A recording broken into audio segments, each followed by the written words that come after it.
களத்துல இல்லை, குளத்துல இல்லை, இலவுலையும் இல்லை சார். விஜய் செத்த வீட்டில் என்ன அவன்? விஜய் அறிவு இருக்கா?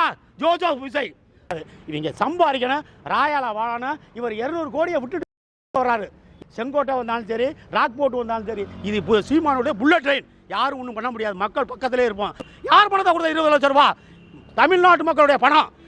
மக்கள் தலைவன் இல்லை சார். அவனுக்கு தகுதியே கிடையாது. என்ன தகுதி? மன்னர் குடும்பமா? நீ என்ன பெரிய அரசியல்வாதியா? உனக்கு என்ன அரசியல் பற்றி தெரியும்? நீ யாருனாச்சும் பேசு. நீ சீமான பற்றி உனக்கு ஏதாவது இருக்கா?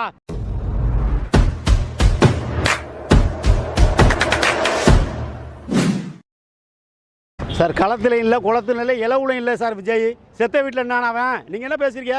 களத்தில் நீ எப்படி எந்த காலத்தில் சொல்லி கலங்கிற அன்னைக்கு தான் சார் சினிமா துறையை விட்றாரு சார். செந்தமிழ் சீமா தமிழனுக்கு ஒரு பிரச்சனை வந்தவன தான், ஈழத்தில் பிரச்சனை வந்தவன தான் சினிமா துறையை விட்றாரு. அன்னையிலேருந்தே களத்துக்கு விட்றாரு. புரியுங்களா? பல்வேறு பேர் உங்களுக்கு நெடுமாறன், குளத்தூர் மணி யார் வந்தாலும் சீனில் வந்து இன்ன வரையும் 2008 தமிழருக்காக தமிழ் தேசியம் காக்கணும். ஏன்னா தமிழனை வந்து 1,70,000 பேர் சுட்டு கொண்டுட்டான். உலகளவை கேட்க இல்லை. இந்தியாவை எதிர்த்து பேச தகுதியும் இல்லை. புரியுங்களா? ஏன்னா இந்தியாவை மையம் வச்சு எந்த நாடும் வந்து அதை ஐநா சபையில் கொண்டு போகல. அப்போ இதை என்ன பண்ணுறது? அப்போ தமிழ் உணர்வு உள்ள ஒரே சிந்தனை சீமான் தான் அந்த கையில் எடுத்து களத்தில் அன்னை 2008 வர்றாரு சார். மக்கள் பணியை செய்கிறாரு, பொது பிரச்சனை தலையிடுறாரு, எல்லாத்தையும் கேள்வி கேட்குறாரு. எது செஞ்சாலும் எதிர்மறையாக பேசக்கூடிய ஒரே ஆள் செந்தமிழ் சீமான் தான். இல்லை மாற்று கருத்து கிடையாது. களத்தில் இல்லைன்னு சொல்கிறதுக்கு ஒரு தகுதியே கிடையாது. நீ எப்போ வந்த? அப்போ வந்து சிங்களன். நீ சினிமா துறை தமிழ்நாட்டில் வந்து எங்களுடைய பணத்துக்கு நீ பெரிய நம்ம மன்னர் குடும்பமா? நீ என்ன பெரிய அரசியல்வாதியா? உனக்கு என்ன அரசியல் பற்றி தெரியும்? நீ யாருனாச்சும் பேசு. நீ சீமான பற்றி உனக்கு ஏதாவது இருக்கா? சரி, நீ ஈரோடு போனீங்கள? ஈரோடைய வரலாறு தெரியுமா? ஈரோடு என்னன்னாக்க பெரிய தொழிற்கூடங்கள், நூற்பாலைகள், புரியுங்களா? டெக்ஸ்டைல் எல்லாம் குலாசம் ஆயிடுச்சு. எல்லாம் வடநாட்டுக்காரன் வந்துட்டான். நீ அதை கேட்க முடியாதையா? நீ போயின்னுக்கிட்டு களத்துல எல்லாம் குளத்துலனாக்கா நீ எப்படி சொல்லலாம்? உனக்கு யார் நிற்கிறா? இங்கே வா சார், இன்னைக்கு வந்திருக்கோம் பொதுக்குழுக்கு. எல்லாம் ஒரு குடும்பம் மாதிரி வந்திருக்கோம். இங்கே சாராய வரையே இல்லை, அண்ணன் தம்பியாக வந்திருக்கோம், அக்கா தங்கச்சியாக வந்திருக்கோம். இந்த மாதிரி உனக்கிட்ட டிசிப்ளின் உனக்கு இருக்கமா? நீ கட்சி கிச்சின்னு சொல்லிட்டு இருக்காத. இந்த பாருங்க, நான் என்ன சொல்கிறேன்னா, இனிமேல் வந்து சீமானை டச் பண்ணாத. புரியுதா? களத்தில் நாங்கள் 31 லட்சம் ஓட்டு எப்படியா போட்டுச்சு? தமிழ்நாடு ஃபுல்லாக நான் உங்கள்கிட்ட சொல்கிறேன், 39 மாவட்டத்தையும் கட்டமைப்பு இருக்குது. சீமானுக்கு கட்டமைப்பு இருக்குது. கொடி பிடிக்க ஆள் இருக்குது. 12,000 சொச்சம் ஊராட்சி இருக்குது. அங்கங்கே கிளைகள் இருக்குது. கொடி பிடிக்க ஆள் இருக்கா? உனக்கு எவனா இருக்கானா? குடிகாரனு, மரத்தில் ஏறவனு, போலீஸை கடிக்கிறவனு, நீ என்ன ரைட்ஸில் இருக்கு? உனக்கு கட்சியை பற்றி பேசுகிற? நீ சீமானை பேசாத சார். அவர் ஈரோடுக்கு போனார், பாண்டிச்சேரிக்கு போனார். பாண்டிச்சேரி ஒரு யூனியன் பிரதேசம், நேரடி ஜனாதிபதி கண்ட்ரோல். டையூ டாமன், புரியுங்களா? லடாக்கு, காஷ்மீர். நீ அங்கே போயிட்டு தனி மாநிலமாகும்னு சொல்கிறீங்க. உனக்கு அறிவு இருக்கா? 1 கோடி கூட இல்லை சார். 90 லட்சம் சம்திங் தான். இங்கே இது 2 காரைக்கால், பாண்டிச்சேரி தான் ஸ்டேட்டு. புரியுங்களா? 12 வார்டு. இதில் போய் நான் மாநிலமாக கொண்டு வருவேன், ரேஷனை கொண்டு வருங்கிற உனக்கு அறிவு இருக்கா? விஜய் அறிவு இருக்கா? ஜோஜோ விஜய் ரேஷன் சீட்டை பிரிட்டிஷ்காரன் கொண்டாந்தான் சார். 5 லட்சம் பேர் இந்தியாவில் பிரிட்டிஷ்காரன் வந்து ஆளும் பொழுது வறுமை கோட்டில் இருக்காங்க. பட்டியலத்துக்கு சாப்பாடு வழி இல்லை. அவங்களுக்கு இடமெல்லாம் கொடுத்து அந்த ரேஷன் சிஸ்டத்தை கொண்டு வராங்க. அதை பிரிட்டிஷ்காரன் கொண்டாந்தான். இது பெரிய தேசம். புரியுங்களா? நீ வந்து பாண்டிச்சேரி வந்து யூனியன் பிரதேசம். புரியுங்களா? நீ அங்கே போய் வந்து சார், அந்த பாண்டிச்சேரியை ஃபஸ்ட்டு ஆண்டவன் பிரெஞ்சுக்காரன். 200 ஆண்டு பிரெஞ்சுக்காரன் ஆண்டான். புரியுங்களா? அதுக்கப்புறம் டச்சுக்காரன் வர்றான். மறுதிருப்பி டச்சுக்காரன் போனால் பிரெஞ்சுக்காரன் ஆள்றான். பிரெஞ்சுக்காரன் 1954 தான் பாண்டிச்சேரி இந்தியாவோட சேருது. அது ஒரு யூனியன் பிரதேசம். அந்தமான் நிக்கோபார் தீவு. புரியுங்களா? டைரெக்டாக ஜனாதிபதி கண்ட்ரோல். அங்கே போய் உள்ளாட்சி பெரிய மாநிலம்னு சொல்கிறதுக்கு ஒரு ஸ்டேட்டஸ் தெரியாது. நீ எதை பற்றி தெரியுது? எவ்வளோ மக்கள் தொகை சொல்லு சார். பாண்டிச்சேரியில் ஏஎஃப்டி அவங்களோ பிரெஞ்சு டெக்ஸ்டைல்னு ஒன்று இருக்குது சார். 50,000 பேருக்கு வேலை கொடுத்தான். அந்த தொழில் கூடத்தை நான் கொண்டு வரேன். புஷி, நீ விரைவு வியாபாரி, நீ என்ன பண்ண? 3 சாராய கடை இருக்குப்பா பாண்டிச்சேரியில். நீங்கள் தமிழ் தேசியத்தை வந்து பேசுகிற. நீ என்ன பொதுச் செயலாளர்? விஜய் நடிச்சத 50 ரூபாய் டிக்கெட்டை 500 ரூபாய்க்கு வித்தியா இல்லையா? என்ன உனக்கு 30 வருஷம் கஷ்டப்பட்டியா? நீ கொள்ளையார் சம்பாரிச்சு வச்சுருக்கியா? நீ எம்ஜிஆரை பற்றி படம் போடாத. எம்ஜிஆர் வந்து சோத்து கஷ்டப்பட்டவர். அவர் பயன்படுத்தின காரு வில்லியர்ஸ் கார் 65,000 தான். நீ இன்னைக்கு வர்ற காரும் ஆடி புரியுங்களா? இன்றைக்கி நீ விளம்பரத்துக்கு வர்ற 50 கோடி, 200 கோடியில் பிளேட் வச்சுருக்க. எவன் காசு? தமிழ் மக்களை ஏமாற்றி நீ ஊடகம் மூலியமாக நடிகிற வேஷத்தில் நீ வந்திருக்க. நீ எம்ஜிஆர் வாழ்க்கை கொடுப்பேன் அப்படின்னு சொல்லாத. 1977 1969 பார்மலானு சொல்லாத. உன்னை அடித்து துரத்தப்படும். நீ தமிழ் தேசியத்துக்கு எதிரானவர். நீ வந்து நான் தான் பெரிய ஆள், நீ தான் பெரிய ஆளுன்னு சீமானெலாம் கையில் எடுக்காத. நீ ஒன்றுமே பண்ண முடியாது. இன்றைக்கி எல்லாரும் மனசில் தெரிஞ்சு வச்சுக்காங்க சார். நாங்கள் ஆட்சிக்கு வருவோம் சார். இன்னொன்று கேளுங்க. அதாவது நில உச்ச சட்டமெல்லாம் இந்திரா காந்தி அம்மையார் கொண்டாந்துச்சு. டிவிகே கட்சியில நிறைய உள்கட்சி போயிட்டு இருக்கு, கார்லாம் போய் விடுறாங்க. அதாவது சார் இந்த சுஜிதா அந்த அஜித்தாங்கிற ஒரு தென் மாவட்டத்துக்காரங்க தூத்துக்குடி அவங்க தான் 25 வருடமா அந்த கட்சிக்கு நோட்டீஸ் ஒட்டி எல்லாம் பண்ணினது, விஜய் எல்லாம் ஆளாக்குனது எல்லாமே இவங்க தான். புரியுங்களா? அந்த அம்மையாரை வந்து திராவிட முன்னேற்ற கழகத்தோட தொடர்பு இருக்குன்னு இந்த அம்மாவுக்கு வந்து இப்போ உங்களுக்கு கொடுக்கல, சீட்டு கொடுக்கல. நான் காரணம் சொல்கிறேன், நீ 100 மாவட்ட செயலாளர் எடியா, ஒவ்வொரு வீட்டில் டிஎம்கே இருப்பாங்க, எல்லா கட்சியிலையும் இருப்பாங்க. புரியுங்களா? ஒரு வீட்டை எடுத்துக்கிட்டா அந்த மாவட்ட செயலாளர் டிஎம்கே இருப்பான், கொண்டாடி ஏடிஎம்கேல இருக்கும். இந்த மாதிரி பல கட்சியில் தான் ஒரு குடும்பம் இருக்குது. அவன் அந்த அம்மையார் காருக்கு முன்னால் ஒரு காரை தலைவர், அதாவது விஜய் சீமான் தலைவர், ஒரு கட்சி தலைவர் தைரியமாக காரை அனுப்பாடுச்சுல்ல, அவ்வளோ உரிமை இருக்குல்ல அந்த அம்மாவுக்கு, அவ்வளோ கஷ்டப்பட்டுருக்குல்ல. நீ நல்ல தலைவராக இருந்தா காரை நிப்பாட்டி உனக்கு என்ன பிரச்சனை, உன் கொள்கை என்ன, நீ என்ன எதிர்பார்க்குற கேட்டுக்கலாம்ல. நீ ஏன் வண்டி எடுத்து கூட சொன்ன? வண்டியை எடுக்க சொன்ன நீ தான். ஏன்னா டிரைவர் ஓட்ட மாட்டான், வண்டி நிப்பாட்டியாச்சு. நிப்பாட்டின வண்டியை ஆர்டர் போடுறது விஜய் சொன்னால் தான் வண்டி எடுக்க முடியும். டிரைவராக எடுத்தால் இடிச்சிருவான். இதனால் எதை சொல்கிறோம்னா, இவனுக்கும் அரசியலுக்கு சம்மந்தமே கிடையாது. தமிழ்நாட்டு மக்களுடைய பணம் எல்லாம் சுரண்டப்பட்டு விட்டது. நாங்கள் ஆட்சிக்கு வருவோம், பணக்காரன் இருக்கிற எல்லா பணத்தையும் அறிவி. விஜய் வந்து மக்கள் தலைவராக இருக்க முடியும்? மக்கள் தலைவன் இல்லை சார், அவனுக்கு தகுதியே கிடையாது. என்ன தகுதி என்ன சார்? அரசியலுக்கு விஜய்க்கு சம்மந்தம் இல்லை. உனக்கு என்ன தகுதி இருக்குது? ஒன்றும் இல்லை. கரூரில் வந்து ஒரு மீட்டிங் போட்டார், 42 பேர் இறந்தாங்க. புரியுங்களா?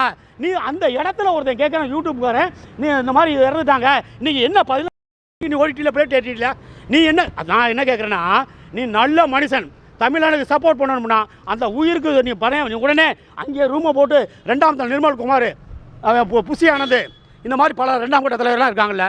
நான் ஸ்பாட்டில் இருக்கேன், நீங்கள் போய் எல்லாத்தையும் ஹாஸ்பிட்டலில் பாருங்கள், என்ன பிரச்சனை பேசுவோம் அப்படின்னு நீ முயற்சி எடுக்கான். நீ செத்தவன உடையாண்ட, நீ நல்லவனா? நீ உன் வீட்டுக்கு வர சொல்லி பணத்தை யார் பணத்தை கொடுத்தா? 20 லட்சம் ரூபா தமிழ்நாட்டு மக்களுடைய பணம். நீ வந்து பணத்தை வச்சு ஏதாவது சாதிக்க நினைக்கிறதெல்லாம் வேஸ்ட்டு.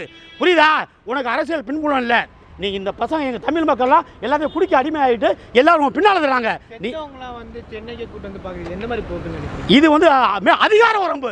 பணம் இருக்கிறனா அதிகாரம். இனி நல்லவனாக இருந்தானா சார், களத்தில் இல்லை குளத்தில் இல்லை இலை உள்ளன்னு சொல்கிறோம்ல, அது இவனுக்கு தான் பிறந்து.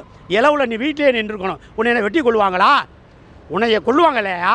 நீ வந்து அந்த இடத்த சூஸ் பண்ணியில்ல, நகராட்சி ஆணையர் இடம் கொடுக்குறாரு, நீ போய் 2ஆம் கட்ட தலையெல்லாம் பார்க்குறீங்கள, இந்த கூட்டத்தில் இந்த ரோட்டில் இவ்வளோ பேர் தான் தங்கலாம் அப்படின்னு நீ ஒரு முடிவு சொல்லிவிட்டு, இல்லை இடம் வேண்டாம் அப்படின்னு கேன்சல் பண்ணிடுங்க. 42 பேரை செத்தது இல்லாமல் அந்த தூத்துக்குடி அம்மையாரை நீ வண்டியை ஏற்ற சொல்லியிருக்க. என்ன தைரியம் உனக்கு? நீ ஆட்சி ஆரம்பிச்சிருவியா? எல்லாத்துலேயும் ஊழல் சார். சார் புசியானது வந்து ஒவ்வொரு மாவட்டத்திலையும் பணம் வாங்குறான் சார், நகரத்துக்கு மாவட்டத்துக்கு எல்லாத்துக்கும். என்ன சார்? உண்மைதான் அது, உண்மையா உண்மை, அதில் மாற்றுக்கிறதே கிடையாது. அவனுக்கு எது சார் கட்சி? அவனுக்கு காசு வேணும் சார். இன்னொருங்க, அந்த அம்மையார் போராட்டம் பண்ணது தலைமை கழகத்தில். ஹலோ, தலைமை கழகத்தில் போராட்டம் பண்ணுது. சரியான ஆளாக இருந்தால் அவங்கள கூப்பிட்டு அவங்களுக்கு பரிகாரம் பண்ணணும். இவன் புசியானது திருட்டுத்தனமாக கொல்லப்பினால் ஓடுறான். விஜய் என்ன பண்ணுறாருன்னா, நிர்மல்குமாரை கூப்பிட்டு அந்த அம்மாவை காம்ப்ரமைஸ் பண்ணு அப்படி பேச வச்சு தப்பிச்சு போகிற. நீ என்ன மனுஷன்? உன்னை எப்படி நம்புறது? சாதாரண ஒரு பெண்மணியை நீ சம உருவம்னு சொல்லி எதில் சம உருவங்கிற? இங்கே வந்து பாரியா உள்ள சார், நாங்கள் சீமான் இயக்கத்தில் பாருங்கள், 117 பெண்கள் 117 ஆண்கள். நாங்கள் ஆட்சிக்கு வருவோம் கண்டிப்பாக. தமிழர் தேசியத்தை பாதுகாப்போம். எங்களுக்கு எந்த பிரச்சனையும் இல்லை. எவையவே அதிகார வரம்பில் சம்பாரிச்சானோ நீர்நிலைகளை எல்லாத்தையும் நாங்கள் வந்து பறிச்சிருவோம் சார். மத்திய அரசு சரியில்லை, ஈடி ரைடு பண்ணுறதில்லை. இதனால நாங்கள் வந்து வேறு ஆள் இல்லை சார். தமிழருக்கு இன்றைக்கி ஒரே பாதுகாவலர் அடுத்தாப்புல செந்தமிழ் சீமான் தான் சார். எங்களை எல்லா பிரச்சனையும் அவர் தான் குரல் கொடுக்குறாரு. கிடையவே அவர் போட்டியாளர் நான் நினைக்கிறேன். அவரை பேசாத. என்ன போட்டி? நிற்கான ஸ்பாட்டில் இப்போ கூப்பிடுங்க சீமானை, 10 பேர் இருந்தாலும் வருவாப்புல. எந்த பிரச்சனையாக இருந்தாலும் அந்த ஸ்பாட்டில் வந்துட்டு வீட்டை அடிக்கிறியா, சீமானுக்கு ஃபோன் பண்ணு, உடனே ஸ்பாட்டில் வந்துட்டு விஜய் நீ மயிரில் வருவியா? உனக்கு தகுதி இருக்கா? ஒன்றா நீ வந்து நின்று பேசுவியா? உனக்கு அதை டேலண்ட். ஒரு பொண்ணையே சரி பண்ணல சார். ஒரு பொண்ணு எதிர்மறையாக காரை நிப்பாடுது. அப்போ அந்த பெண்ணுக்கு எவ்வளோ இதாக இருந்திருக்கும், மன உளைச்சலாக இருந்திருக்கும். நம்ம இவ்வளோ கஷ்டப்பட்டோமே, நமக்கு பொறுப்பு கொடுக்கலையே, இவன்ட்டே காசு வாங்கிட்டு பொறுப்பு போடுறாங்களே அப்படின்ற ஆதங்கத்தில் தில்லான பொம்பளை சார், தில்லான ஆள் சார். அந்த அம்மா சாதாரண ஆள் கிடையாது. உன் வண்டியை நிப்பாடுச்சா இல்லையா? நீ நல்ல மனுஷனா இறங்கி என்ன கோரிக்கை, உங்களுக்கு என்ன பண்ணணும், அடுத்த ஒரு போட்டு தரேன் மாநிலத்திலேயோ இல்லை அங்கேயே ஒரு 6 மாவட்டம் இருக்குது சார் தூத்துக்குடியில், அதில் ஒரு மாவட்டத்தை நான் உனக்கு போடுறேன், நீங்கள் சந்தோஷமாக போங்க அப்படி சொல்லலாம்ல. இந்த அம்மா இப்போ மாத்திரையை குடிச்சிட்டு சாவுக்கு யார் காரணம்? ஏதாச்சும் ஒன்று ஆகி போச்சுனாக நீ தானே பொறுப்பு. அது ட்விஸ்ட் பண்ணி போட்டுருச்சு. புசி ஆனந்த், நிர்மல்குமார், இவங்க வரிசையாவி சார். இவங்க வந்து இவங்க கட்சி இனிமேல் எங்கெங்கே பிரச்சனை தான் சார். இங்கே நாமக்கல்லில் பார்த்தீங்கன்னா ஒரு மாவட்ட செயலர் தான் பொறுப்பு தருவாங்கிறான். காசு கொடுத்தா தான் பொறுப்பு தரும். அங்கே மதுரையில் ஒரே பிரச்சனை.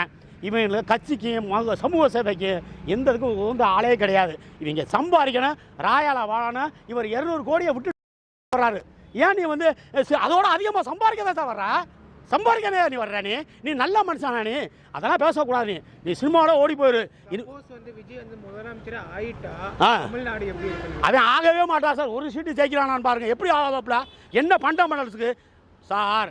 ஒரு ஊழல் பண்ண கட்சியில இருந்து ஆளை சேர்த்து அதை கேளுங்க. செங்கோட்டையன் வந்து 2000 கோடி கொள்ளையடிச்சு வச்சிருக்கான். புரியுதுங்களா? அவன் நாஞ்சில் சம்பத் திருட்டு பையன். அவன் ஃபர்ஸ்ட் டிஎம்கேல இருந்தான். ரெண்டாவது யார்கிட்ட இருந்தானாக்கா வைகோ பாலசாமிகிட்ட இருந்தான் நாஞ்சில் சம்பத். புரியுதுங்களா?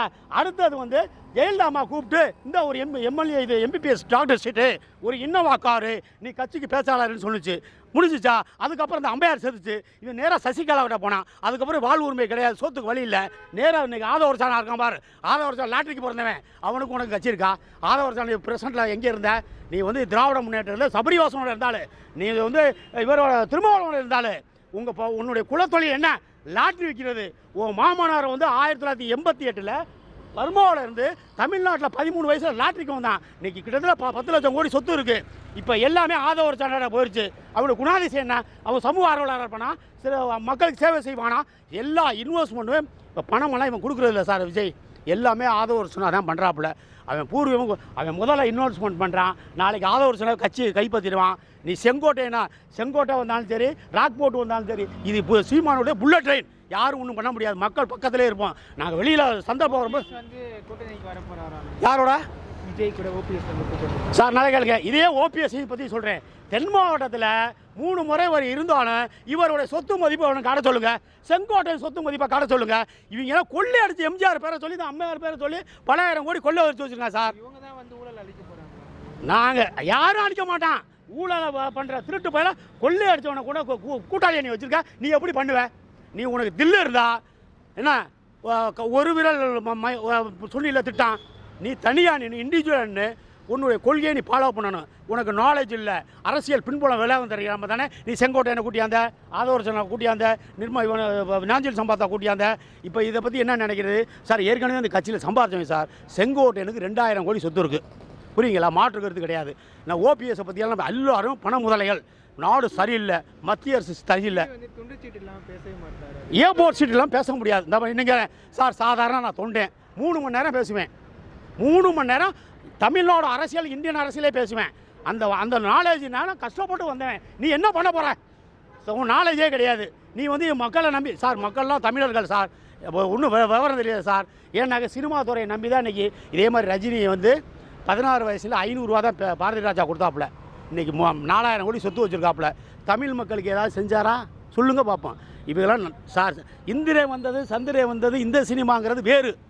என்டிஆர் வந்தது, எம்ஜிஆர் வந்தது, அதெல்லாம் வேறு. எம்ஜிஆர்னாக்கா இன்னைக்கு கஷ்டப்பட ஒரு சொத்தே கிடையாது. 87 இறக்குறாரு, அவர் 10 பைசா சொத்து கிடையாது. புரியுங்களா? அதனால் எம்ஜிஆர் கொள்கை நீ போடாத, அண்ணாதுறையை போடாத. எல்லாம் நாங்கள் சீமான் ஒரு ஆள் தான் தமிழனுக்காக இருக்கா சார். சீமான் இல்லைனாக்க தமிழ் தேசியம் அழிஞ்சு தமிழுக்கு பாதுகாப்பு இல்லை சார்.